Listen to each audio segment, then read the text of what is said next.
on, good people? Welcome to this baby we call the Sweats. It's a good camera shot. What's that? It's a good camera shot. I like that, Howie. Howie, you are on today, Howie. Hopefully we are on here for the next 2 hours. We're currently on DraftKings Network and VSiN. We bring you this show every Saturday and Sunday morning from 8 o'clock to 10 o'clock Eastern Time. It's good to have you here, folks. I'm Emerson Lazia. This man is young Stephen Buchanan. We got guests galore coming up in this show. Oh, what do we have coming up in this show? That's a great question. How about some beefy Buchanan baseball bets? I'm worth something now. I'm actually on till the end of the show. Yeah, you are, because we're actually going to touch on some NFL with you at the end of the show. So we are making you stick around for the entire 2 hours today. Tourney time. Dogs are barking, dogs are biting, plus some big dogs advancing. And then we're also going to poke over to the women's tournament where some of the bigger names and bigger teams remain in action. And Tyler Shoemaker is going to help you get an edge before placing some of those bets before today's games, including Caitlin Clark and Iowa taking on Colorado there. But first things first, we are in the MLB on deck. DFS circle here, Mr. Bukes. Before you start dishing out your favorite plays today, though, we're 2 days into opening weekend here for the 2024 season. 5 for some. Yeah, that's true. Yeah. We're not really counting what happened in South Korea. All those games do actually count. They did. So let's react a little bit to what we've seen so far. Yeah. What's been your biggest takeaway, or maybe your favorite storyline here through 48 hours of the regular season in the States? Yeah, so obviously there's a lot you can overreact to. There's a lot that you can panic about, but I'm going to celebrate something. Oh. I think I am spot on with the Colorado Rockies being the worst team in Major League Baseball. You were tweeting about this 20 minutes ago. We were talking about this a few minutes ago on the old Twitter machine, but look, they've played 2 games already against the Arizona Diamondbacks. They already have a run differential of -19. Oh my God. What on earth is happening here with the Colorado Rockies? I am happy that one of the plays that we dished out in the preseason was the team to have the least amount of regular season wins was the Colorado Rockies. They had the second best odds to do so. Already feeling good about this already. I mean, when their top, let's put this in air quotes, their top 2 starters are getting knocked around already. What does that mean for the rest of the rotation? Going up against this Diamondbacks club here again. Diamondbacks on the run line, -1.5 has been a gold mine already. We'll do that once again here today against the Rockies. But my God, this Rockies team might lose 110 games this year. Wow. It's bad. It's very, very bad. What's another good moment from the first 2 days here? You see everything kind of falling into place for Shohei Ohtani and the Dodgers as well. Looks like the Diamondbacks are already making franchise history as well.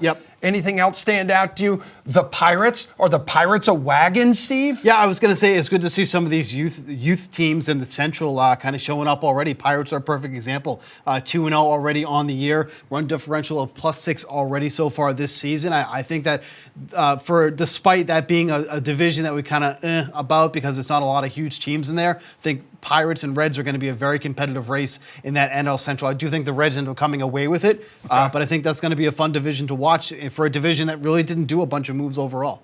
And you cannot ignore it. Tyler O'Neill on opening night Thursday for the Red Sox. He homered in his 5th straight opening day, setting an MLB record against the Mariners, the team that drafted him. I know they lost last night. The Red Sox did to the Mariners. So that's pretty cool, which is also a good opportunity for us to tease the new podcast that we have. Steve, what's it called again? Yeah, since 1901, a Boston baseball podcast. You'll be able to find it on all of your podcast machines. That's right. That's right. We did our first episode on Thursday, so go find that. We'll record another one tomorrow after we do a Sunday morning edition of The Sweat. 9 games in the early slate. The Red Sox and Mariners not on the early slate of games. When you're looking at the pitchers available here are going to be playing throughout the afternoon. Right now, your favorite would be who and why? Yeah, this is going to be Tanner Bybee going up against the Oakland Athletics, who have already shown that they might be the same team that we saw from last year. This is somebody on the Guardians that absolutely cruised through the minors last season, made 25 starts for the team last year, struck out a batter per inning, had really good control, ERA of 2.85, an expected ERA of 3.96, so maybe he got a little bit lucky there last year, but nonetheless, he has some insane strikeout potential, and you look at that Oakland Athletics, their active roster against right-handed pitching had a 27% K rate on the year last year. That was the highest in the league. You look at what Bybee has in his pitch arsenal, fastball, slider pitcher, combining for 74% of his pitches. Last season, the A's just hit 242 with a 23% K rate against fastballs, 201 against the slider. Should be a good night for him, or good afternoon for him, I should say. So you're going with the second highest priced pitcher for the early slate then. When we go over to the hitting department here, how much money will you be spending then on your favorite dude who can swing some good wood early on? Yeah, we're going to also be talking about this in the betting segment as well, but Yandy Diaz going up against Yusei Kikuchi of the Toronto Blue Jays. Diaz is an absolute beast against left-handed pitching. You look at his numbers from last season, 460 WOBA with a 204 WRC plus. 10 of his 22 last year's came against lefties. And then if you want to take that even further, a 518 WOBA with a 244 WRC plus against lefties at home, which is where they'll be here today. Kikuchi had a pretty good year last year. Kind of feels like an anomaly, though, when you look at his career numbers. Still has a career of 4.71 ERA, has really shaky command. You look at Diaz, what he hit last year against the fastball and the slider, hit at least 337 against both pitches. Those are the two main pitches that Kikuchi throws when he's on the mound here. So give me a little bit of Yandy Diaz for today. How about the Jays beating the Rays 8-2 on opening day on Thursday, and then the Rays were like, okay, we could do that as well, knocking off Toronto 8-2 last night. When we get to some value, how far down the board are you willing to go? Again, we're talking the early slate here, 9 games, to try to spend some money, but also let's get some production in return here, Mr. Bukes. Yeah, so we're going to tackle kind of 2 questions here, which is going to be how do you handle catchers, and then some early value. Love it. Hook me up, dude. Tyler Stevenson of the Reds going against one of my favorite pitchers to go against during the baseball season. That is Patrick Corbin of the Nationals. Last year, Stevenson against lefties, 342 WOBA, 109 WRC plus. Then you have the monstrosity that is Patrick Corbin, had a 5.20 ERA, a 6.16 expected ERA. So that basically says he probably was a run worse than what we saw last year. I didn't think Corbin could get any worse, but he actually probably was bailed out by his fielders a little bit last year. 29 home runs allowed to right-handed batters last year, including 20 on the road. They're at Great American Ballpark here today, but kind of talking about catchers here, how do you kind of use those guys? It's kind of compared to tight ends. Like, it's kind of a position that you want to punt a lot of times at, but just getting those cheap guys that has some pop in that split. So like Stevenson has some good power against lefties. He's cheap. Not somebody I would normally roster against like a righty per se, but just finding those splits where they do well against some of those cheaper guys with pop, I think is the way to do that. That doesn't mean ignore the Adley Rutschmans of the world. Correct. Though, right? If you have the money to spare, obviously you get somebody like Adley, or you get some of these guys like JT Realmuto. Those are guys you definitely want to be looking at on the higher end of the spectrum. 6 games on the main slate tonight, starting around that 7 o'clock window here. And when we're looking at the pitchers, Bukes, top of the board, $9,700. It was the same amount of money you were spending on your early slate pitcher. We're talking Yamamoto here, who got absolutely rocked in his season debut in South Korea. Not quite sure you want to go that high on the board, though, here. You tell me. We're going to talk about fading him in the betting segment here. Okay. It's hard to trust him right now. I'm going to go with the recently acquired Dylan Cease over with the San Diego Padres. Padres got walloped by the Giants last night here, but Cease might be able to get them back on track. If you look at his numbers from last year, had a 4.58 ERA, which is not good, but his expected ERA was at 4.18. So that basically tells me he got a little bit unlucky last year, because a lot of his good numbers were still there. The strikeout numbers are still there. The swing and miss rate is still there. Now he's pitching in a better division in terms of like ballparks and stuff like that. Maybe that'll help keep the ball inside the park this time around. Petco Park is one of the best pitchers park in all of baseball, so that should definitely definitely help with some of his numbers there as well. And the Giants are going to strike out a lot. They struck out a lot last year, going up against a very good strikeout pitcher this year as well. So I think Cease is in a good spot on a slate where the pitching options really aren't that strong. So I think Cease definitely stands out as one of the better pitching options. I think the hitting options are pretty strong here too. Yeah. And we could go to the Padres division rival, and you look at the Dodgers with the top 2 priced hitters here on the late slate. Yeah. No, Freddie Freeman is definitely someone I'm going to be going with here, going up against Lance Lynn. Lance Lynn is like the answer to the Cardinals' rotation problems that they had last year. This 37-year-old bum is what they're going to running out there, for the third start of the season here. Lynn was absolutely lit up by lefties last year. Just absolutely putrid numbers for Lynn against lefties. 384 WOBA against him, 6.39 FIP, 24 of the 44 home runs he allowed last season. Love Freeman hitting third in this lineup, by the way. Behind Mookie Betts, behind Shohei Ohtani. That might bring some of his run numbers down, but the RBI numbers should be there for him all season long. He's going to be a fantasy stud for the Dodgers this year in that prolific lineup. Hitting behind those guys, the RBI opportunities are going to be there. Love him here tonight. Betts, Ohtani, and Freeman a little further down the board. Look at you trying to save people money. So do it one more time for me with a quick value play. Yeah, real quickly, Garrett Cooper going up against Cody Bradford. Cooper was brought onto the Cubs roster just to hit against left-handed pitching. Should get in the lineup here today. That's the majority of where his power comes from. 385 WOBA, 145 WRC plus. Should be in a good spot here against Bradford, who gave up 11 home runs in 56 innings. Good stuff. We'll step into the bettor's box with you coming up, but still ahead. In the words of the great Bob Dylan, this is the story of the Hurricane. One of 5 teams to punch a ticket to the NHL postseason at this time. Which one? Our hockey heads are backing to win it all.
NHL regular season ends in, less than 3 weeks from now. It's crunch time, baby, which is why we are bringing in the dynamic NHL.com duo of Pete Jensen and Anna Dua, here for a healthy dose of NHL opening face-off. So I'm going to be honest with you guys here.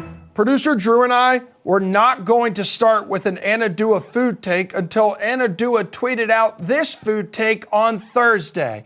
Not even sure if this is a food take or if it's controversial, but if you haven't tried mixing Diet Coke with milk, you're missing out. This sounds like a Great Depression milkshake here. Pete, when will you realize that your partner in crime is a serial killer?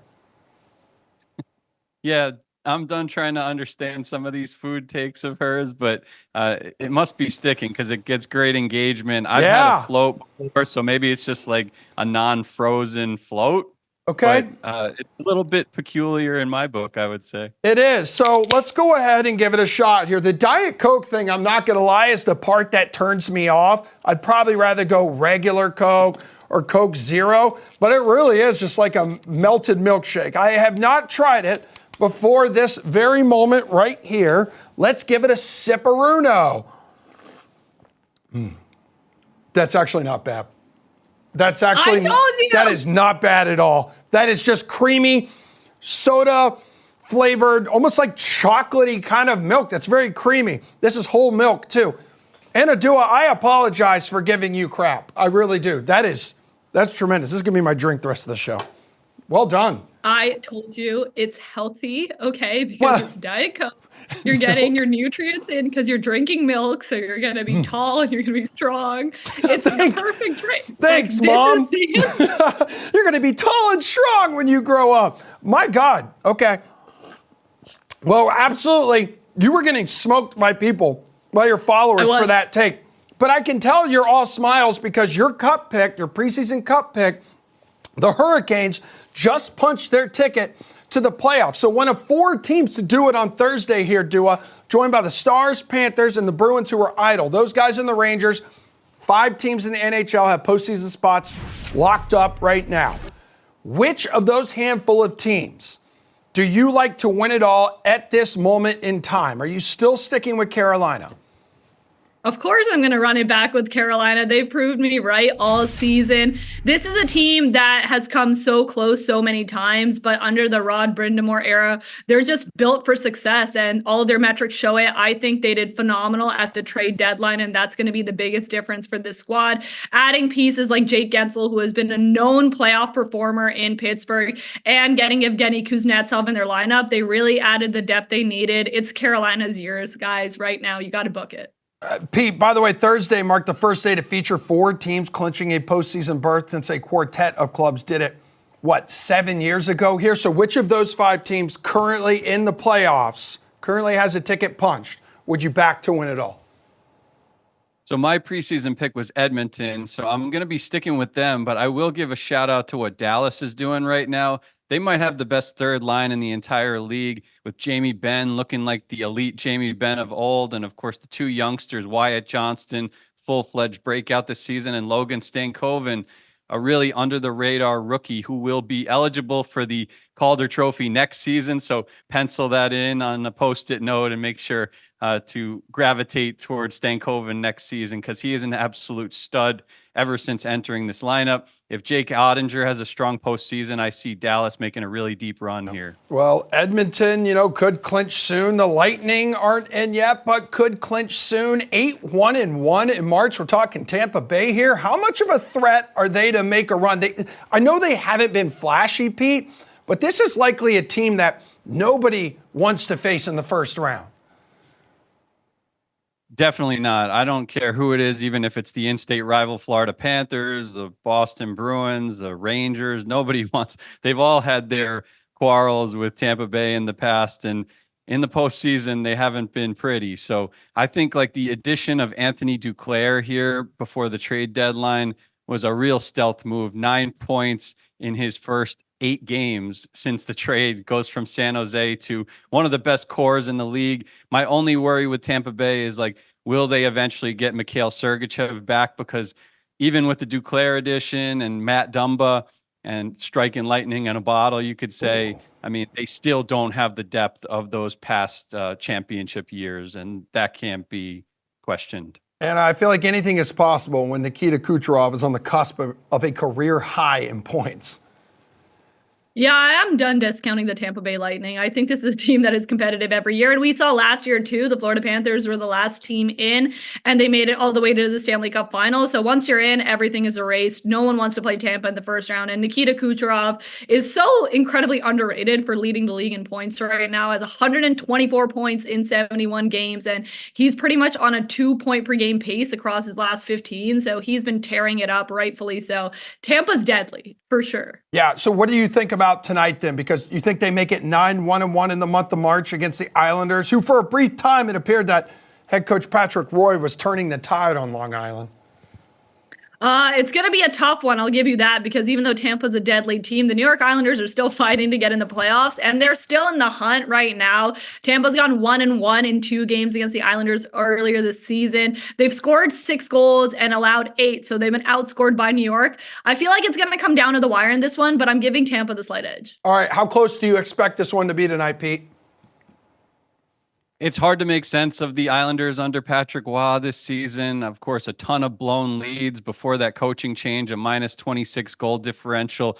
I'm not sure how they won that game at Florida on Thursday night, but I would say, like, overall, the inconsistencies of the Islanders have plagued them all season long. So I don't like that matchup against Tampa, who, by the way, since the start of March, leads the entire NHL in goals per game. So at least offensively, I mean, they're just as good as anybody right now. By the way, from Patrick Roy, when you move to Long Island, you become Patrick Roy. Okay, everybody. The other spot in the East here looks like it's going to come down, Anna, to the Red Wings and the Capitals. So each of those teams are facing the top 2 teams in the Atlantic tonight. So you have Detroit and Florida. You have Washington hosting the Bruins here. I have a 2-part question for you guys. It's very simple. Which one do you like to win tonight? And then which one has the edge for what is likely to be that final playoff spot? This is a question that I don't want to say who has the edge in this one tonight, just because I'm hoping for a couple of losses across the board for the team that I have making the final playoff spot this weekend.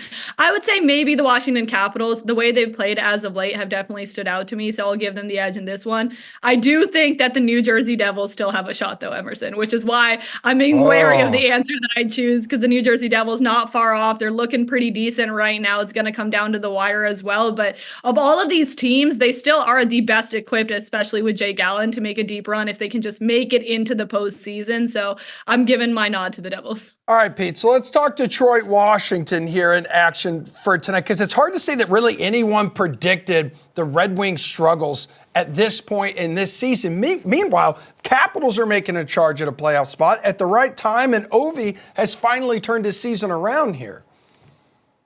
And they have been able to navigate the struggles of Ovechkin earlier in the season thanks to 2 key players, Charlie Lindgren, the goalie, and Dylan Strome, the forward. And then now on top of it, I know that Kuznetsov went to Carolina, but I mean, Washington has an eagle that's soaring right now, and that's Connor McMichael. He's playing up top with Ovechkin. Ovechkin looks like the vintage guy that's chasing Gretzky all along, and McMichael has been like a point per game machine over the past 2 weeks or so. So that's a guy that's been in their system for a long time, that's kind of tilting the scale in their favor, as they looked like they were selling just a couple of weeks ago at the trade deadline.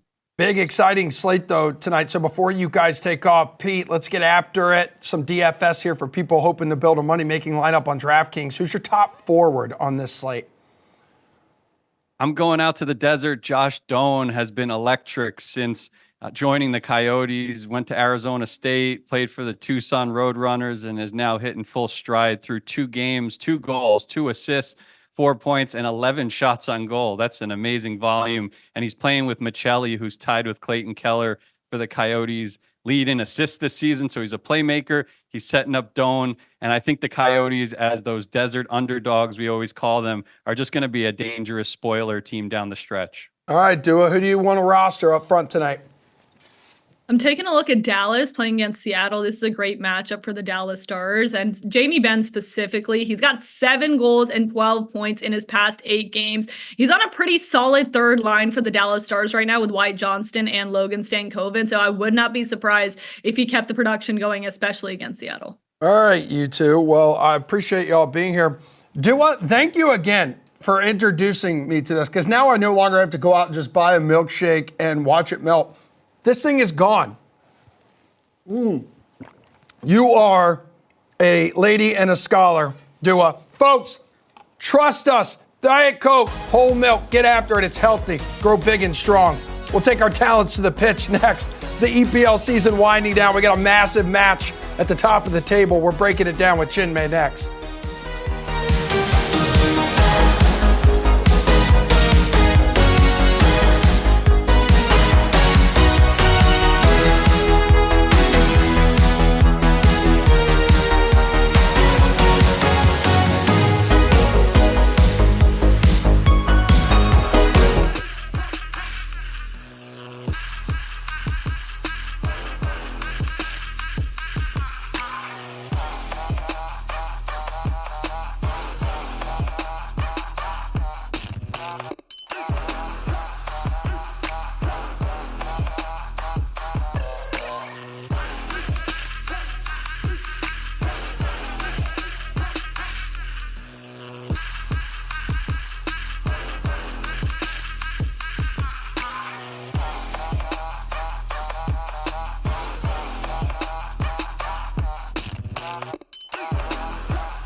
NASCAR is racing under the lights on Easter Sunday tomorrow for the third straight year. Pierce Dietrich in the house virtually to help you navigate all the odds and DFS salaries here that DraftKings has available.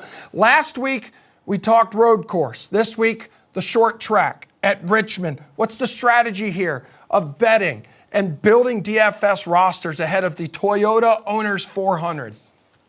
Yeah, we're going back to the roots this weekend. This is going to be the second race in the new short track package.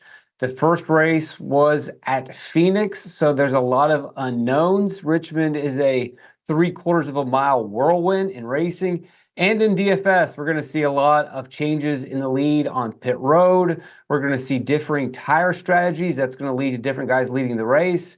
But when it's all said and done, you're going to need the drivers that are up front all day. Those top three guys in a 400-lap race are necessary. It just becomes kind of difficult to predict because pit road and sequencing plays such a huge role at this short track. So that said, then, who's your top DFS play this weekend? I have your article pulled up on DK Network, but I'm not going to spoil it for the folks at home who have not read it yet, so you can spoil it.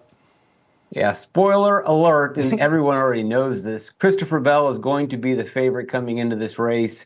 He won the Phoenix race in the first race in this package, and he also tested in the offseason at Phoenix.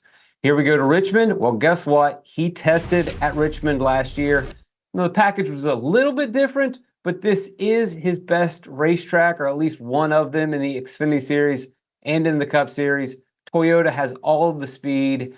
He may not win this race, but he should be up front all day. I mean, 11 grand, so save us some cash. You got a good value play? Let's go down to Ryan Preece. The Stewart-Haas Racing Fords were really strong at Richmond last season, put all of their cars close to the top 10, so they should be able to carry that over. It is a new package, but in the new package, they did adjust well. They were very fast at Phoenix. Now, people are going to look at Preece and see his finishing position at Phoenix and say, I don't want to play that guy. But he played a strategy move at the end. It didn't work out. So his finish was a lot worse than where he ran. So if I can get a little bit lower ownership with a cheap driver that can get you a top 15, then I'm all over it. All right, let's have you put your money where your mouth is once again, but this time on the DK Sportsbook. What would be your favorite bet ahead of tomorrow night's race? Let's look at Group D. And if you look into Group D, you're going to see Bubba Wallace as one of the higher paying odds in this category. As I already mentioned, the Toyotas were fast at Phoenix in this new package. And if you look back to last season, Bubba Wallace ran the third most laps in the lead. Didn't get to finish because he had a horrible day on pit road, but you size him up against his competition. Richmond, not really a good track for Blaney. Logano, his 2023 struggles are continuing. And Alex Bowman, since he has lost his crew chief, Greg Ives, has just been an average driver. So I will take plus 350 with Bubba Wallace. Who would you be confident in betting to win this thing then, Pierce? So DFS versus betting going to be a little bit different because it's going to come down to pit road. And it's such a big element at Richmond. I'm ultimately going to go with Denny Hamlin because he has a fast pit crew. He's been awesome at Richmond. I don't think that he will score the most fantasy points, but Hamlin has a really good chance of winning this race simply based on strategy, which he usually plays pretty well, and being fast on pit road. Shortest odds there on the board with Mr. Christopher Bell, plus 425 on the DK Sportsbook. Pierce, your job here is done. We will see you next week. From Richmond to the home of AFC Richmond, across the pond, the Premier League, which is why we're bringing in Chinmay Vaidya of DraftKings Network, because as you see on your screen, a top-heavy table we're talking here, my friend, and it's one last opportunity for two of the Premier League's title contenders to lay a glove on each other. Man City and your Arsenal squad. Ooh, baby, you got a bet in this one because Arsenal currently sitting atop the standings on goal difference, but Man City leapfrogs them with a victory, dude. Okay, all right? Need your unbiased, football-loving opinion here. Well, I can tell you that Arsenal won 1-0 in the first game this season between these teams. It was the first time that Arsenal has defeated Man City in a while, and it was a late goal from Gabriel Martinelli. The Gunners are coming off a huge win in the Champions League. They went to a penalty shootout. They got a win there. So they're advancing. Man City coming off a win in the quarterfinal of the FA Cup, which is a pretty important competition for them as they go for a treble this season.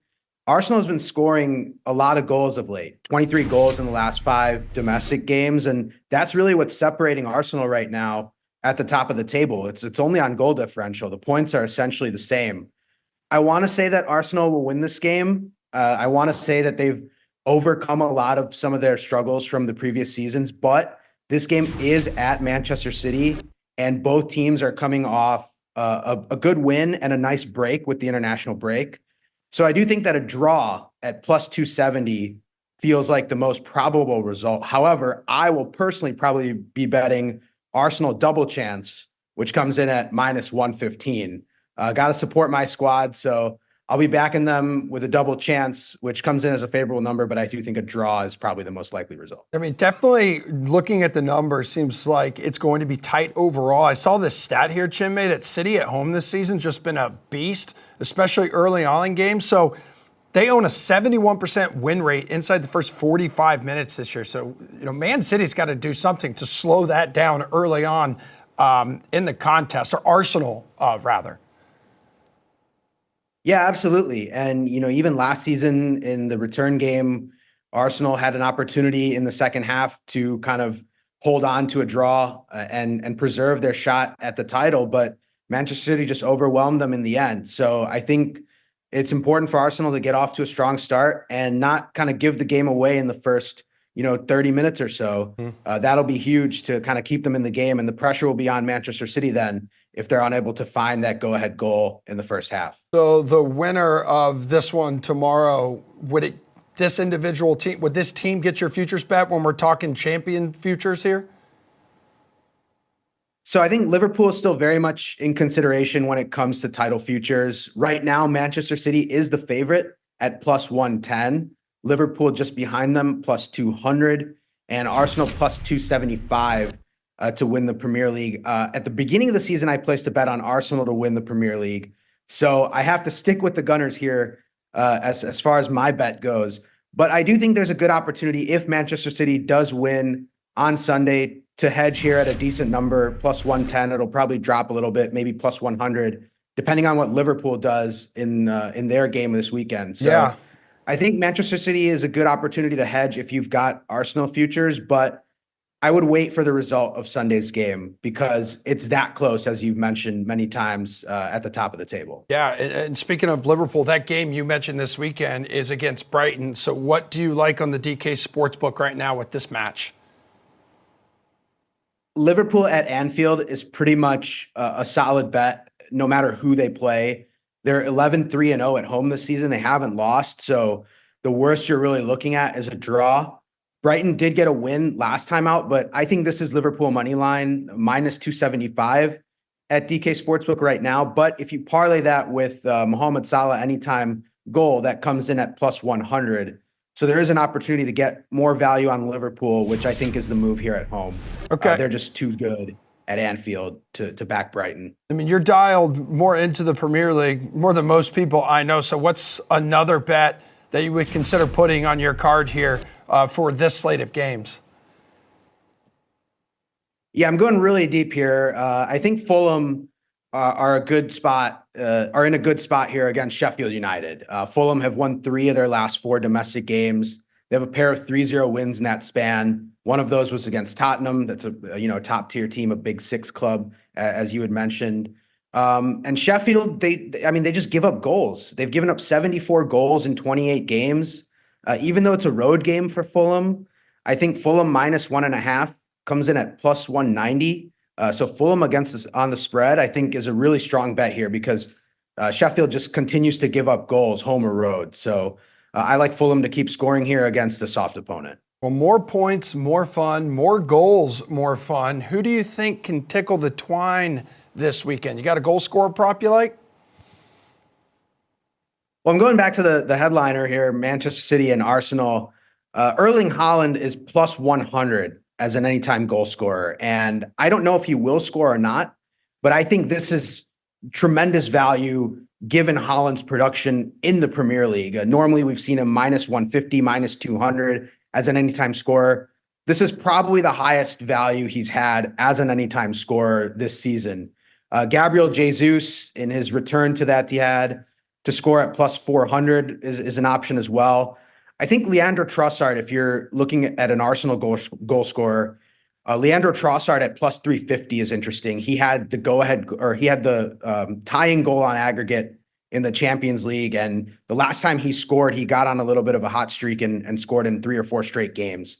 So I think Trossard is a guy to back if you're looking for more value on an Arsenal scorer. But Haaland at plus 100 is tough to pass up. All right, Chinmay, thanks for swinging by, man. It was good to see your handsome face. Coming up next, speaking of handsome, Steve takes us into the bettors box. We got a couple big arms going at it in Philly.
From the on-deck DFS circle to the bettor's box we go, and it's always a treat here, young Steven, when the Braves and Phillies play, and watching these two NL East rivals face off is a great way to spend the first weekend of the season. These lineups are absolutely loaded. But let's not sleep on today's starting pitching matchup. Max Fried, Aaron Nola have extremely high ceilings. They are capable of dominating opposing lineups any night. Unfortunately, we saw in their season opener yesterday, because Thursday was postponed due to Mother Nature doing Mother Nature things. Right. Shaky defense for the Phillies, an offense that swings at everything, and a bullpen that is better on paper than in real life. Is that bullpen going to be their kryptonite once again? Yeah, I think so. I think that's going to end up being what potentially could bite them in the rear. Basically, what we're saying here. I like the Braves to win that division. I know a lot of people are on the underdog Phillies, if you want to say, but it really comes down to those two teams. And when those two teams are duking it out, the Braves most definitely have the advantage in the bullpen when it comes down to it here. So I think that when it all comes down to it, I think that's going to be the Phillies' kryptonite for this season. So after what you saw then last night, how do you use that to approach today? Again, a pretty sexy pitching matchup there. It is, and I think the jury's kind of out here on what we're going to see from Aaron Nola this upcoming season. Like, if you look at his 2023 numbers, I mean, they were pretty uninspiring. Like last year, 4.46 ERA, did have an expected ERA of 3.71, so there definitely is some positive regression that should be happening for him this year, but he continues to kind of have some blips with those left-handed bats here. 319 WOBA against them, 7 home runs allowed, so kind of has me on Matt Olson today to go over 1.5 hits, runs, and RBI. Getting that at a pretty favorable number too as well at -105. I think it's a pretty solid number there for him. So I like Matt Olson in the prop department here in this game. A lot of people saying Phillies, Braves, best rivalry in Philly sports right now. Better than Eagles, Cowboys, better than Sixers, Celtics, Flyers, Rangers. So if Atlanta can win today, Steve, the Braves would join a group of currently 4 of 2-0 teams in Major League Baseball this season.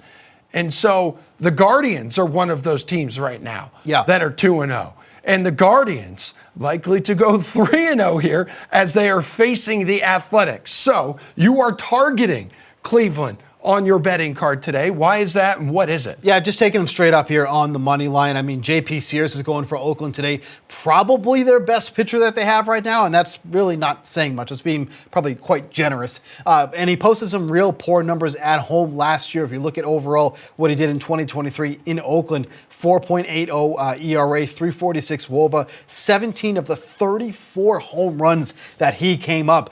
What really is the problem with Sears, things really unravel after he goes through the lineup the first time. If you look at his numbers, second and third time through the order, his ERA, it jumps over 5 in those scenarios, and his strikeout numbers drop significantly as well. This is somebody who overall strikes out over a batter per inning. That drops to under a batter per inning the second and third time through the order. So Cleveland isn't a huge offense, but like they've been doing enough against Oakland, who really has no pitching in that rotation or the bullpen either. And we've already seen through these first 2 games that offense has been struggling already. And we talked about it earlier in the show here. Tanner Babai is going to be taking the mound there for Cleveland. Really good pitcher there. He's got some really solid stuff, some really good breaking stuff. I think this is going to be a coast job for the Guardians here this afternoon. We all know how bad the A's were last year. So bad, in fact, Steve, we were talking during the commercial break. The Athletics were underdogs in 160 of their 162 games last season. They won 30.6 of those contests, by the way, 30.6% of those contests. Which games do you think they were actually favored in? There were 2 games then that they were favored in. I can't even think of what it was. Neither. I can't either. I'm going to have to look that up, though. I think it's crazy that they were even favored at all. Absolutely. At any points. It had to have been early in the season. I don't know. I'm going to have to look. Yep, or maybe an injury-riddled team that they were squaring off. I don't think that would have mattered. Yeah, it should not have mattered. That bad. So I mentioned there were 4 2-0 teams right now in Major League Baseball. The Diamondbacks are another one. And you've already mentioned in this show just how bad the Rockies are. You've been tweeting about it this morning. Just bet against the Rockies if you want to make money here, people. And looking at this matchup today between these two teams, Austin Gomber for Colorado, is just not the answer of a pitcher to rely on. The whole here. rotation is not the answer. the whole rotation is not the answer. So then what are you targeting here with the Diamondbacks today? Again, as you are encouraging people to bet against the Rockies throughout this entire campaign. Yeah, I mean, as you can imagine, the Diamondbacks are massive favorites on the money line here. So I have no problem taking them on the run line. Now, to be fair, usually don't want to take, teams who are favored on the run line when they're the home team, because if they're, up by one, they're not going to bat in the bottom of the ninth inning. So you have that opportunity to lose the bet here. But we have had no issues with them on the run line in these first two games. And the plus 105 here today going up against the Rockies here once again. I mean, the bullpen has already pitched 8 1/3 innings over the two games that they've played against the Diamondbacks, and the Diamondbacks have already scored 23 runs in 2 games already, giving the Rockies a negative 19 run differential through 2 games so far. So now they have Austin Gomber going today, who, to be fair, was better on the road than he was at home, which you should be expecting that here. But we have a good Diamondbacks club against left-handed pitching. They're going to be a very good hitting club against lefties so far this team, and the Diamondbacks have been, and they continue to be, one of the best run line teams dating back to last year. They were 99-80 on the run line last year. That was only a record better than every other team except the Rangers, who won over 100 games on the run line last year. I think the Diamondbacks continue to roll here again tonight, even with Tommy Henry taking them out. Not one of their better pitchers by any means, but they should win this game against the Rockies by at least 2 runs, getting that at plus money at plus 105. And that game has the highest game total on the slate, tied with a few others at 9.5. So biggest on the board. When we tap into the totals market for today, what has your attention, Steve? Yeah, I'm going to go with the Reds team total, but we're going to go through that through the first 5 innings at 2.5, getting that at minus 120. Like we mentioned earlier in the show here, they're going against one of my favorite pitchers to bet against, and that is Patrick Corbin of the Washington Nationals. You look at Patrick Corbin, he doesn't have time to settle. First time, second time, third time through the order. The numbers just get progressively worse and worse. But even the first time through the order last year had an ERA over 5, 34 runs allowed on 82 hits the first time through the order. Opposing hitters hitting .306 against him to start this game. Like, that is absolutely absurd. Home runs continue to be a massive issue against Corbin as well. He allowed 33 last year, which is only 4 away from his career high, which he did back in 2018, I believe it was.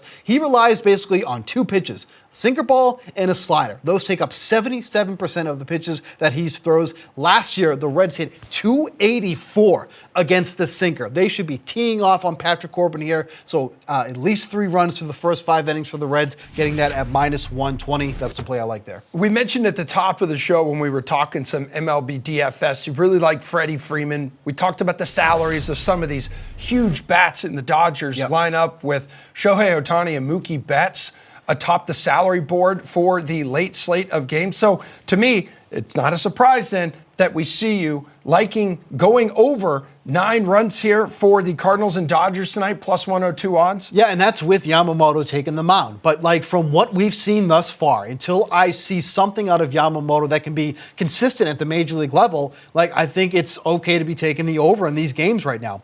I'm just not ready to trust him at this point. If you look at his spring training and that one start he made in South Korea, he's looked abysmal at the major league level so far. Now, I don't really take account into a lot of spring training stats, but at least for somebody like him who's new to Major League Baseball, I will kind of look at these here. So if you take his spring training stats and that one start in South Korea, he has now thrown 10 2/3 innings, has allowed 14 runs on 19 hits with 5 walks. The strikeouts are there. We've expected that to be there. He is a very, very good strikeout pitcher, but when he's not getting the strikeouts and opposing hitters are making contact, they are making loud contact against Yamamoto so far. Then on the other side of the ball, you got Lance Lynn. Good God. I don't know why the Cardinals thought this was going to be a good idea. He also had an uninspiring spring training. 12 earned runs on 14 hits through 13 2/3 innings. Kind of plays off what we saw from him last year when he had that really, really bad second half of the year last year for Lance Lynn here. And he gets crushed by lefties. You look at this Dodgers lineup now. Through the first 5 hitters he's going to see,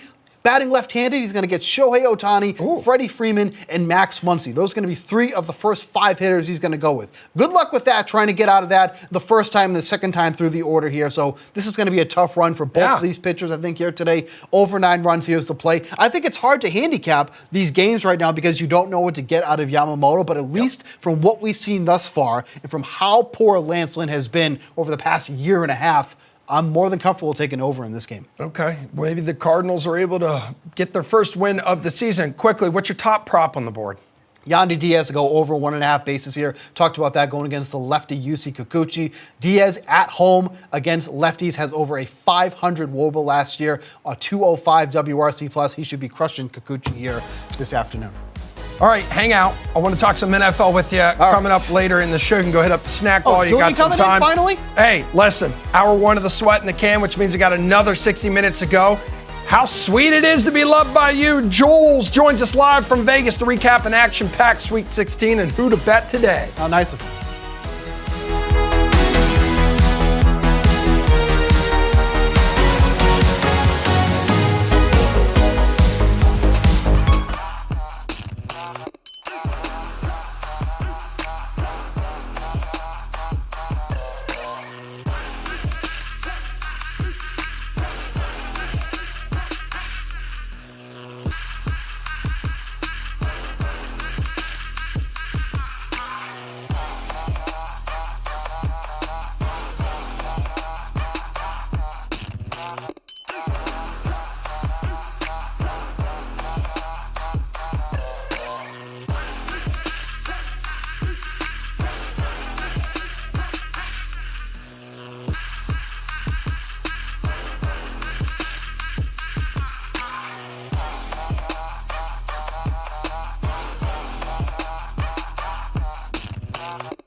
Listen to this, folks. All 8 top 2 seeds entered the Sweet 16 of the men's tournament. Only the 5th time in the 64-team era that has happened, but only 3 now are heading to the Elite 8 of the 2024 men's NCAA tournament. Top seeds Houston and North Carolina, both dropping heartbreakers here, along with number 2 seeds Arizona, Iowa State, Marquette. But that means the Elite 8 here is loaded with a fun group. But don't take it from me. Here are all the Sweet 16 results on your screen here. And one of them that stands out to me, quite possibly because I may have a Final Four bet on them, NC State, okay? So NC State right now absolutely does not profile like a traditional Cinderella story coming from the powerhouse ACC, but the Wolfpack's resume definitely fits the mold here, dude. And all of a sudden, memories of the program's magical run to the NCAA championship come to mind. That was back in 1983. While they aren't there yet, it is starting to feel like destiny. Even guys like Julian Edlow, who we've had on this show, despite not being in studio, battling the flu consistently, but was feeling well enough to hop on a flight to Vegas on Wednesday. Jules, even you said you are done. You are done betting against the Wolfpack. You're done counting them out. They've won, what, 8 must-win games in a row, Julian? You look incredible for this early in the morning, too. Yeah, looking sharp here in the VSiN studios, as you see behind me. I lied. I bet against NC State last night, and I lost. You did? You fraud! I am a fraud. Everybody knows that. However, I like them against Duke. We're now, ACC on ACC. You're getting too many points. They're playing too well. I can't deny it now. All I want to know, where did this run come from? Yeah. Like, they weren't good all year. It's not like they were good sometimes and bad sometimes. They weren't good all year. They were poor defensively. Their defensive metrics were not good. And, DJ Horn, great point guard. DJ Burns, dominant post player. But they couldn't get wins in the ACC in a down year for the ACC. And then they rip off this ridiculous run. And here we are. So, it took me like 9 games to buy in, but here I am. I mean, this year's Wolfpack team, again, hasn't reached the heights of that 83 team. But after last night's incredible win, like, they're easily one step closer. So they're going to clash with Duke, and Duke's going to have a shot here at revenge versus the Wolfpack. And this time, once again, Duke will be favored. How impressed were you with that win over Houston? Got to put an asterisk there, because without Jamal Shead on the floor, okay, Houston probably wins that game. That was the game last night that I had the least of an opinion on. I said, let's watch it live and come up with an opinion. And as soon as Shead rolled that ankle, I ran to the window here in Las Vegas and gathered up some money, way more than your 92-cent unit, and threw it on Duke. And it worked out. But, that's the heart and soul of that team. That's the best player on that team. So, impressed by Duke? Yeah, sure, they're in the Elite 8. But that was they didn't score many points. They just scraped by Houston without their best player. That kind of ties into why I'm going NC State, because NC State is beating teams because they're doing their thing. Yep. Duke got a little bit lucky in terms of how they advanced. So Friday dogs were barking, but also Friday favorites were shining bright here. Jules, Tennessee advancing to the Elite 8 for only, the second time in school history after knocking off Creighton. So this is going to set up a Sunday contest with top-seeded Purdue, this game has all the makings of a classic here, and the Boilermakers look really, really dangerous after knocking off the Zags. What takeaways did you have from these 2 Sweet 16 victories here? Takeaway on Creighton, Tennessee is that I probably would have won my Creighton plus 3.5 bet if they didn't give up that 18-0 run, because the rest of the game they were great. but you can't give up an 18-0 run and expect to go to the Elite Eight. On the Purdue side, I'm pretty impressed with Purdue. They're not a team that I have liked much over the years, but Gonzaga's playing really well, and that was a pretty impressive win with how they got it done.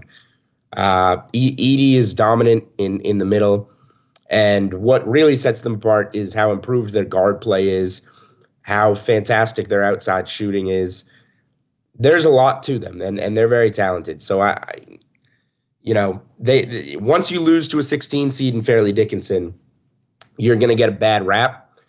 But the way they're playing, they don't deserve it. I like Purdue. Yeah, it is now or never time for Purdue here, which is looking for its first Final Four appearance since 1980. So you do believe that drought ends tomorrow against Tennessee here. Is there a specific bet that you like? Yeah, I laid 2.5 last night with Purdue. I'm good with it at 3.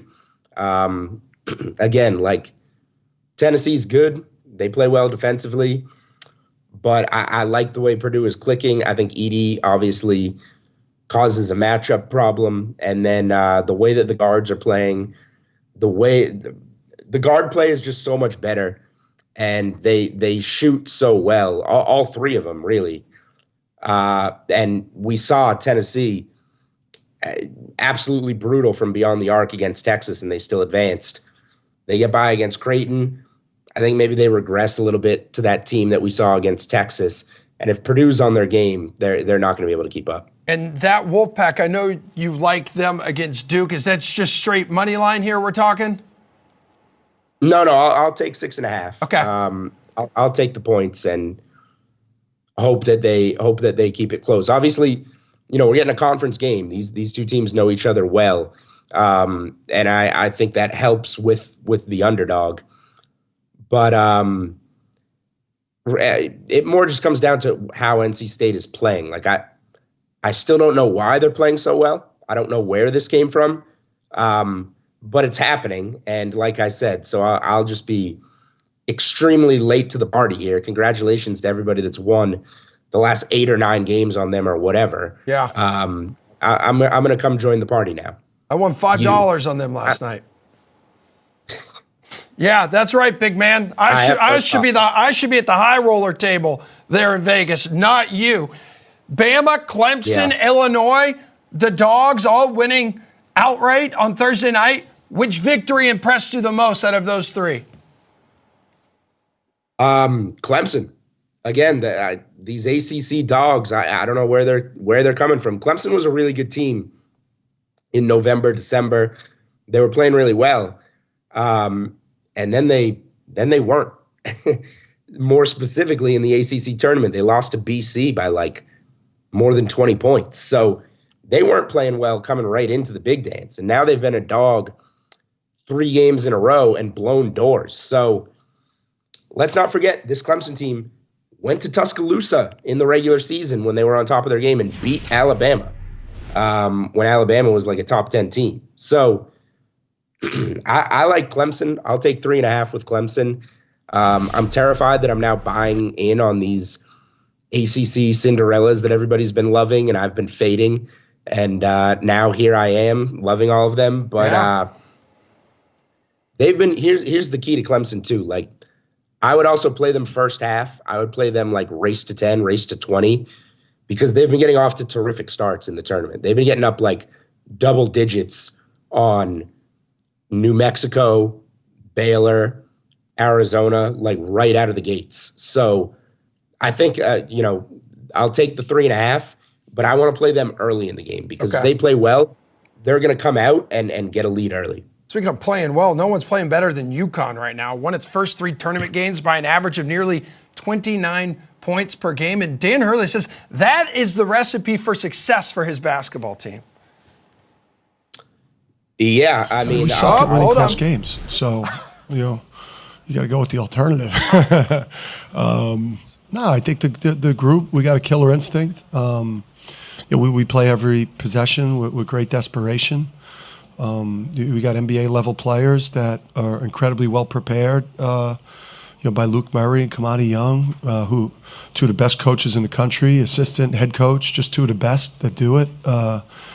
Obviously, we're very comfortable in tournament play. We're hard to prepare for.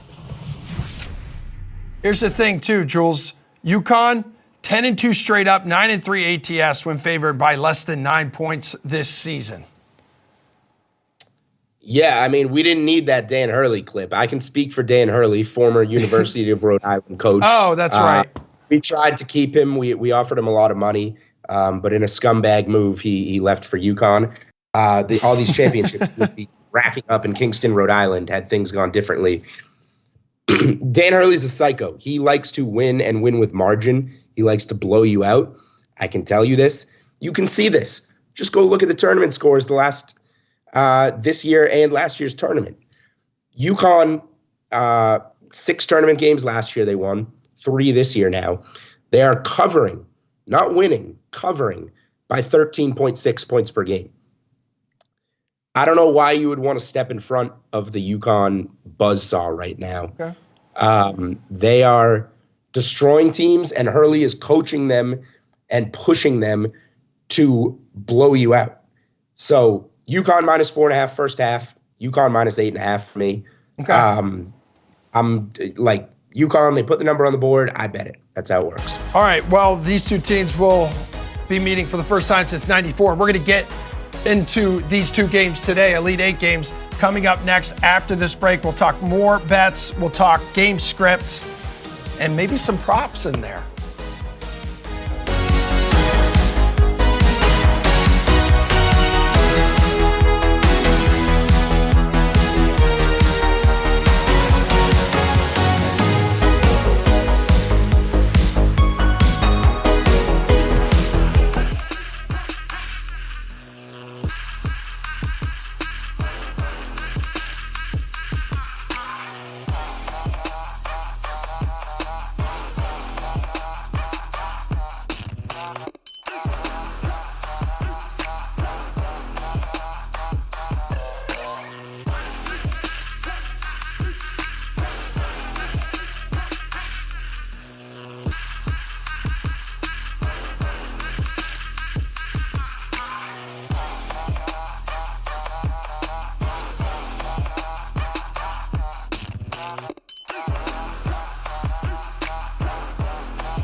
on the Sweat, everybody. We're going to continue diving into the Elite Eight games. You just heard Jules mention a little bit about that powerhouse UConn taking on Illinois here today. And we're going to get into the game script here in just a moment, but just thinking out loud. Illinois, who, by the way, my wife, which everyone cares about, has Illinois winning her bracket. And I know Julian last week said, oh, because of that, I'm picking against Illinois. Now, Jules, you said in the last segment here, UConn is an absolute freight train. UConn looks like a freaking cheat code right now. So for maybe anyone, a little groggy this morning, just waking up, just turning this show on, which we bring you every Saturday and Sunday morning on DK Network and VSiN from 8 to 10 Eastern Time, the top bet you have for this game today, 6:09 tip-off Eastern Time here. Your top bet for UConn, Illinois is what? Yeah, if your wife has Illinois in her bracket, she's in trouble. And it's not because she's married to you and you don't own any underwear. Oh, wow. It's because UConn smoke Illinois. So I laid the points first half. I laid the points full game. They're the best team. They're playing their best basketball. And again, Hurley is encouraging them to win with as much margin as possible. They beat San Diego State in a rematch of last year's national title game by like 30 points. So they're going to keep their foot on the gas. So yeah, I'm on first half full game. Illinois can score. Yeah. So they'll put a little bit of pressure on UConn, but they play no defense. And that works against a team like Iowa State, who, can slow the pace, not great at scoring, goes through droughts, not going to work well against UConn. All right, so we have the Illini have a 7-game win streak here. And during that streak, Jules, Ohio State is the only team that won the rebounding battle in a tight 77-74 game here. So when we're talking game script, Illinois wins if, what do you think? The offense has a lights-out performance, which you've kind of already mentioned there, because I think it's safe to assume that Terrence Shannon Jr. is going to be around his 20-plus points. How else can Illinois win this thing, though? Illinois wins if they play their best game offensively, and UConn has a Marquette-like performance from downtown, which was something in the ballpark, last I checked, like 3 or 4 of 27 from 3, like something like that. So yeah, Illinois wins if UConn doesn't play well defensively and misses all their threes. Yeah, so I mean, Shannon could change the dynamic of this game with an all-time performance, correct? Still might not be good enough to beat UConn, though. No, Shannon's great, but he can have a big game and have it not matter. Like, the other guys have to hit all their threes, the guys around him. So he's a very good player. He can have a great individual performance. I'm not too concerned. It has more to do with how UConn plays. Like, I'm not too concerned about it. Shannon can play as well as he wants, but unless UConn comes with like their D- game, they're still gonna be able to pull away. I mean, his point total for this one, 22.5 currently on the DK Sportsbook. So are there any props? Let's put a smile on Charlie Baker's face. Are there any props that stand out to you right now for this game? I'll help Charlie Baker out here and maybe stay away from the player props and go to a team total. Okay. Hey, UConn, 82.5 points over. I think they scored 82 on the nose against San Diego State, who is a top 10 team in terms of defensive efficiency. Well, Illinois is getting close to 100 in defensive efficiency. I think they're in the 80s entering the tournament. They're gonna play fast. They're gonna shoot. They're gonna try and score points, but that's gonna lead to a lot of opportunities for UConn. So definitely nothing for me on the Illinois side in terms of props. But I'll look at that team total over for UConn if I go any direction here. And if I went to player props, it's got to be UConn side. Klingen's going to match up with Danger. Maybe Klingen rebounds over. but yeah, nothing on the Illinois side for me. Okay, let's get back to Bama Clemson here too. And no, we're not talking the college football playoff here, which immediately I think comes to mind when you hear these two teams playing against each other. So Clemson beat Bama 85-77 on the road in November. We all know the Crimson Tide really struggled. They got off to that 6-5 start. Now they're squaring off on a neutral court with Alabama favored here. What is at the top of your betting card right now between these two teams in this Elite Eight matchup, an unexpected Elite Eight matchup?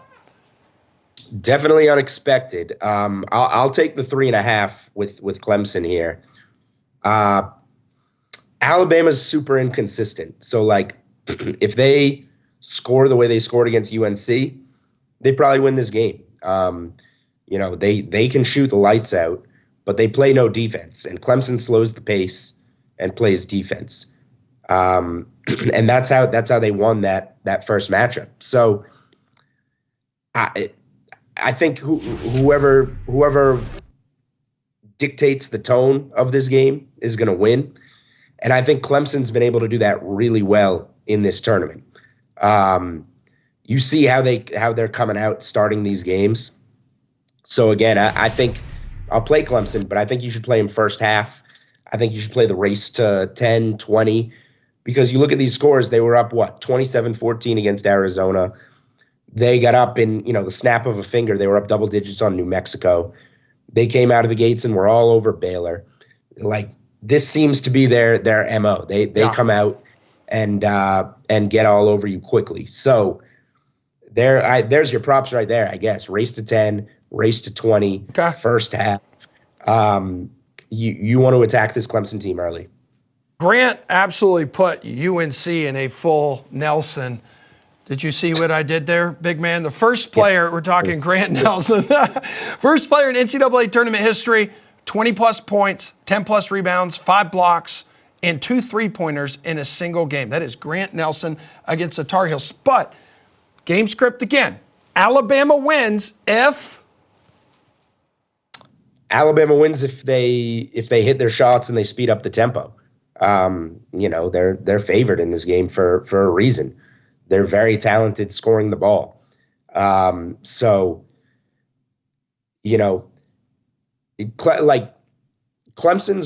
grinding these games out with these ugly starts where they're holding the other team from scoring. So if Alabama comes out and scores, what did they have, like 46 at halftime, 48 at halftime against UNC? Yeah. If they're flirting with 50 points in the first half, Clemson's toast. So if they come out and hit shots, there's certainly a path for them to win this game. It's just Clemson hasn't been allowing that in this tournament. You've already dished out the props that you like in this game here, Jules. But in terms of movement here in the futures market, especially to win it all, to win the entire damn thing, whose odds have really moved the most lately here? Well, I mean, UConn just keeps getting chopped down. Like, they're winning all these games by double digits, and they haven't played a tough game yet. Like, all they've done is beat Stetson, Northwestern, and San Diego State. So, like, in theory, they haven't been tested yet. They still have if they were to go to the final, their 3 toughest games ahead of them in terms of opponent, but you got to lay juice on them to win it all. But I'm not getting in front of that because UConn's by far the best team in the field. So the odds have shifted significantly, but it's appropriate. This is the UConn Invitational, and we'll see if anybody can test them. All right, what do we like right now in order to make the Final Four?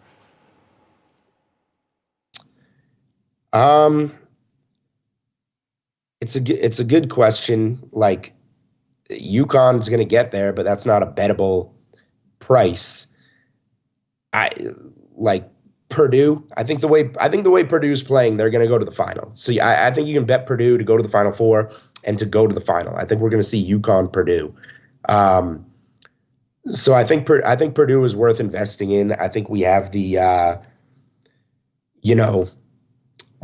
just the idea on Purdue after that Fairleigh Dickinson game is they still have that reputation that they can't win big games, and they're just playing machine-like right now. They have that kind of Virginia attitude of when Virginia lost to UMBC and they came back the next year and won it all. And I don't think Purdue's going to win it all, but there's not many teams that are going to beat them the way they're playing right now. Yeah, and right now you can get Purdue plus 330 to win it all. I mean, it's not a shocker there. Then you could also get the Midwest region to be the region that hoists the trophy at plus 330 as well. Jules, hang out. We're going to wrap up the show with you, talk a little bit more college basketball for today and also some NFL stuff. But we saw 4 teams' candles get extinguished in yesterday's women's party. We asked VSiN's Tyler Shoemaker who else will be moving on to the Elite Eight today.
Women's Sweet 16 is underway. Tons of excellent matchups on tap for today. Not the greatest year for Cinderellas. However, top teams giving us plenty of drama. We have questions.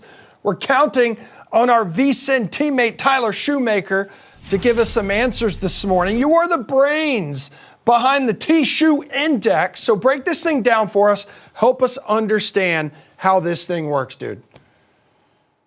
Yeah, so I wanted to make it really simple because, I've followed sports betting for a long time. I've followed sports, my whole life. And when you hear people kind of talk about games and give their analysis, I feel like they can get too complicated sometimes for the casual fan to kind of digest and understand, especially from a betting perspective. So, in making my numbers, I wanted to make it as simple as possible for people to understand. So I have an offensive rating and a defensive rating that turns into a power rating for each team. And the question I wanted to answer is, how many points would Team A be expected to score and allow versus Team B? Is that simple? And that's based on the average team. For college basketball, it's the average Division I college basketball team. I do these numbers for college football, NFL, WNBA. So it applies across the board in all of sports. Points scored, points allowed. That's what I want to try to project, and it's been pretty successful so far. And some of the biggest stars in the college basketball game you can find on the women's side here, Tyler. So how has the T-Shoe Index performed throughout the women's tournament this year? Yeah, I mean, the women's season has been great. I'm like 40 some games over 500 Nice. This year. So I think I'm around 60% or so on the season betting. The tournament's been really good. The interesting thing about the tournament is, I feel like my numbers, because I put out a projection for every game all season, and I feel like my numbers were kind of shaping the market there for a long time through long stretches of this season. But the interesting thing is, in the tournament, I've found some really huge discrepancies between odds makers and my numbers. I mean, I'm talking like there have been games where there's a 20-point difference between my projection and the odds maker. So I started to track those, obviously very small sample size, but in like a 13-game sample size, my numbers went 9-4 ATS on those huge discrepancies. All right, that's sweet, dude. So the index, they're following some lines very closely on the DraftKings Sportsbook. Like, what's the T-Shoe Index then feeling ahead of today's women's slate here on this Saturday morning?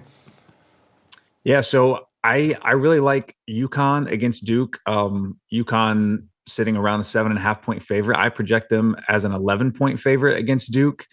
Then I gave out the total. I like the over here. The over-under sitting at about 126.5. I project 131.5. So Paige Beckers and company gonna get it done. I think scoring some points and covering the spread here. Yeah, it nearly broke that fan base. Was a few weeks ago when she's like, "I'm coming back. I'm coming back, people." And everyone here in New England was super thrilled about it. How have you been able to use the index? How can people use your index here to kind of tackle futures markets right now?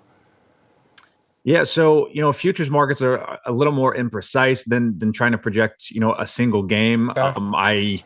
I gave out Ohio State as a women's future about a month ago. They were looking great at the time, and then they just face planted once the postseason started. So futures results are a little mixed. Although my top four teams are still alive in the tournament. So it's done a good job of projecting those, but like I said, futures markets are just so imprecise, and it's about getting the best odds. But yeah, my best futures bet kind of went down in flames this season. What's it projecting though for the women's Final Four and national championship? I guess who are your Final Four teams here? Yeah, so my Final Four would be Texas, UConn, LSU, and South Carolina. So no big surprises there. It's pretty chalky.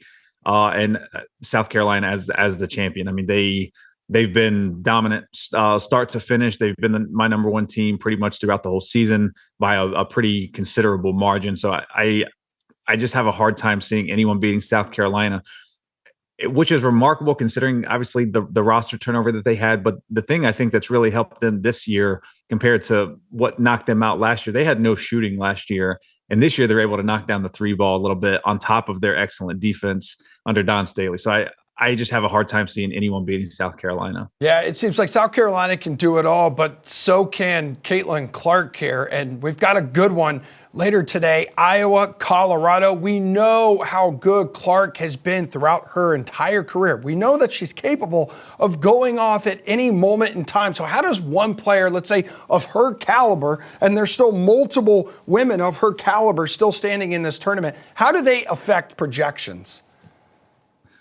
Yeah, so I mean, you nailed it. A player like Caitlin Clark can get hot and can disrupt, because my projections are based on obviously like averages and things like that. So a player like that goes nuclear one game, and that can definitely, skew the average and make the projection look pretty bad. I have found, as far as Iowa goes, I've generally bet against Iowa for the most part this year. I think the market had kind of inflated them for the most part. The thing with Caitlin Clark and how she affects the game, I think, is on the total in particular, because there have been several times where I've shown quite a bit of value on an under in an Iowa game, but then Caitlin goes crazy and the under just goes up in flames with, 8 minutes left in the game. So I think that's where the biggest impact is on the total. Okay. What do you think she's meant to the game this season? I don't think I remember a season really in the past, except maybe for last year with Caitlin Clark, where if you're looking at the most recognizable name in college basketball, it's on the women's side here. Oh, absolutely. I mean, I've watched as much, if not more, women's tournament this year as I have the men's. So, and that's largely in part to what you're saying. These stars on the women's side are just so much bigger and more recognizable than on the men's side, because a lot of the men, just go one and done. So it's a lot more turnover than it is in the women's game. Clark's potential team next year, Tyler, not sure if you've heard about this or not, and we're not talking about the WNBA here, Mr. Shoemaker. Ice Cube has offered her a $5 million deal to play in the Big Three. What's the T-Shoe Index saying about her the possibility of playing against the men, going up against the men in the Big Three tournament?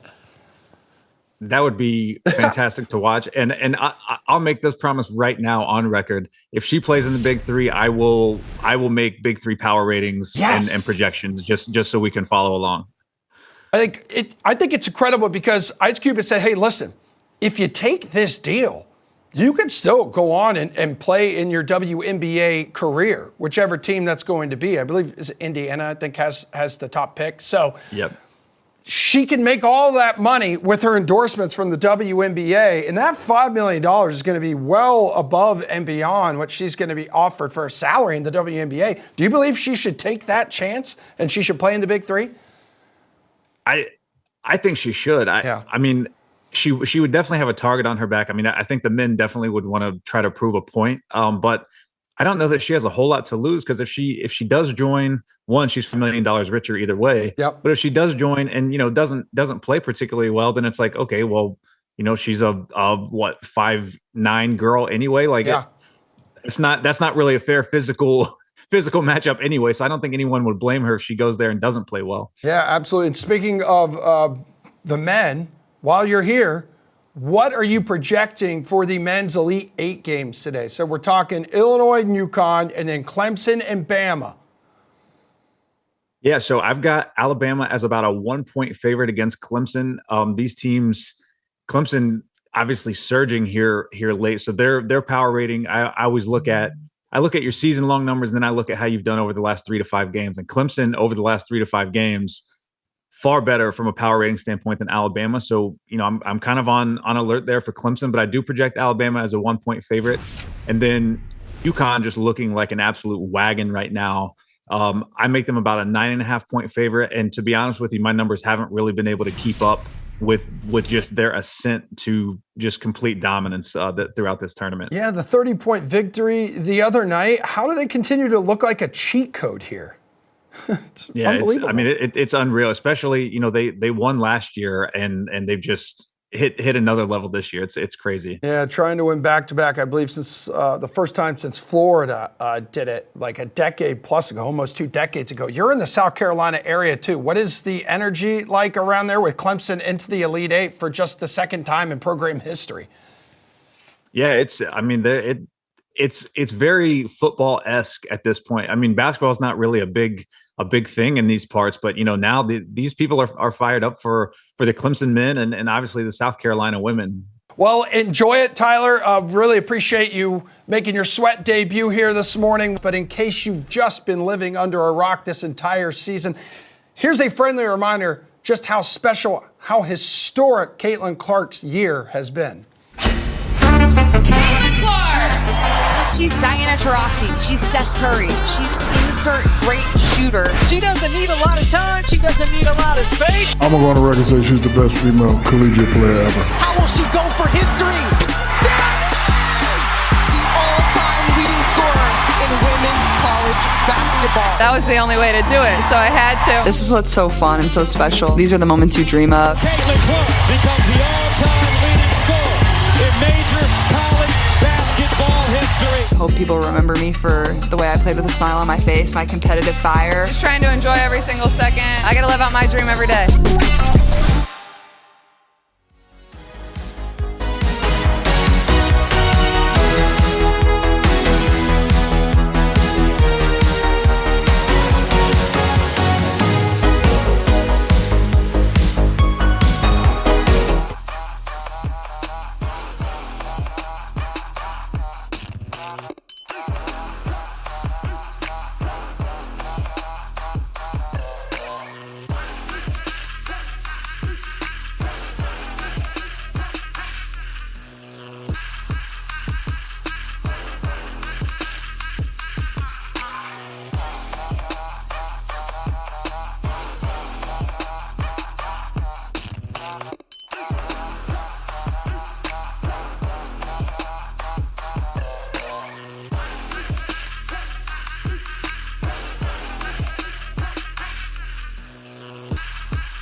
Time to bring it home here on The Sweat, everybody. I'm Emerson Lazzi. Steve Buchanan is here as well. He has returned. We are well rested here in our Boston studio. Felt so good sleeping in our own beds last night, separately, of course. Can't say the same about Julian Edlow and his Las Vegas hotel room. Final Elite Eight thoughts from you here, Jules. What do people need to know before placing bets, hammering away on bets on the DK Sportsbook today? Go ahead, share it with us. UConn's the best team, and they are hell-bent on winning by margin. So UConn first half, UConn full game.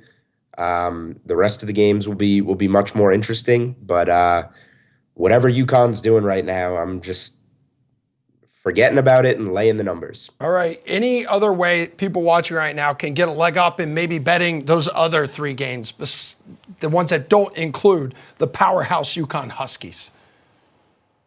Yeah, I mean, I like Purdue and NC State a lot tomorrow, and we'll hit on those games on tomorrow's show. But Clemson today, I like taking the points with Clemson, and I think you should be just as strong on betting them first half and betting them first to 20, because the way they've been coming out and winning these tournament games is essentially like doubling up on their opponents. It was 27-14 at one point against Arizona. New Mexico was never in that game. Baylor came back, but it was never a game. Clemson was dominant early in that one. So I'm going to trust that trend continues and play some Clemson early in this game. All right, Jules. Well, while you are here, I'd like to get your opinion. I'd like to get Steve's opinion here on the NFL changing before our eyes this past week, which brought two major rule changes. One, defenders around the league were absolutely getting their panties in a wad about because the hip drop tackle, gone. No longer can do it. Defenders, again, really ticked off about that. The other was far more significant, I think, in my opinion.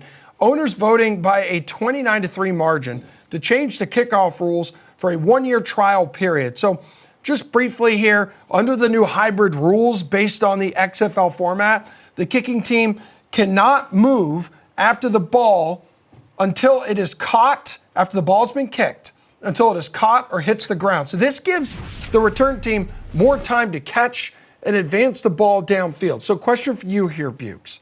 Let's talk about how this will affect betting. Let's talk about how this can impact DST, rostering in DFS. In my opinion, I think the biggest impact this rule could have on betting is really with totals. I think game totals. And the reason I say that is because I think this rule will make kick returns more common, leading to better field position and more return touchdowns. How do you think it'll impact? So they're saying that with this new rule that they'll be bringing in the kickoff 50 to 60% of the time now, which is massive because that would result in about 1,000 more plays is what they're saying here. Because last year, kickoffs were only being returned about 21% of the time. So we're really talking about a pretty minuscule time that this happens here. I think you're right. I think totals will be affected. And I think that from a daily fantasy standpoint, DSTs are also going to be all the more important too as well. Because when that gets kicked off, we're just going to have about 16 guys just kind of standing there just waiting for the play to happen. So bizarre. It's going to be so weird the first couple weeks when this happens and just kind of getting used to this. And it's going to be very sloppy when this first starts too as well. So I think that is definitely more significant than banning the hip drop. Just another penalty that's going to add another 15 yards. Just another reason for the refs to throw the flag even more if we haven't had that already. So it's just that could also slow the pace of play down even more because think about all the flags that are being thrown already. And then with this being added into it as well, it's going to get a lot of getting used to. But I think that kickoff rule is going to be significant, definitely from a betting and a DFS standpoint. The role of special teams coaches has never been more important than it is right now in the NFL. Jules, better field position makes scoring easier for the return team because more returns will reduce the amount of ground that they need to cover to score a touchdown or field goal. More possessions it should result in as teams will need less time to score, and more possessions, right, will mean more chances for points. I'm going to go the other way on this. I'm going to say that the kickoff rule, although it looks strange, it isn't going to be as big of a deal. Kickoffs are pretty insignificant at this point in the NFL. It's mostly going to be a touchback, and it could remain that we mostly just see touchbacks. So I'm sure we'll get a couple of exciting plays that look kind of weird, but I think the hip drop tackle is far more impactful because you can't hit guys high. You can't hit guys low. Now we can't wrap them up and tackle them in the middle. There's not many ways to tackle a player right now.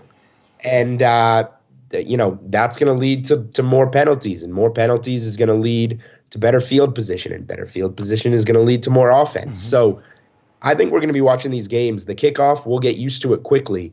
The hip drop tackle, we're going to be watching these games thinking, like, how do you tackle as these teams, get stopped on a 3rd and 12, but the flag is thrown, they move the ball, and 2 plays later, they're scoring a touchdown. Okay, another big change this week, or not necessarily a change. I guess the league's saying we're sticking with it. They're going to continue to play on Christmas Day. So RIP and peace to the NBA taking the main stage. They're going to do 2 games, Jules. They're going to do 2 games this year. Christmas is on a Wednesday.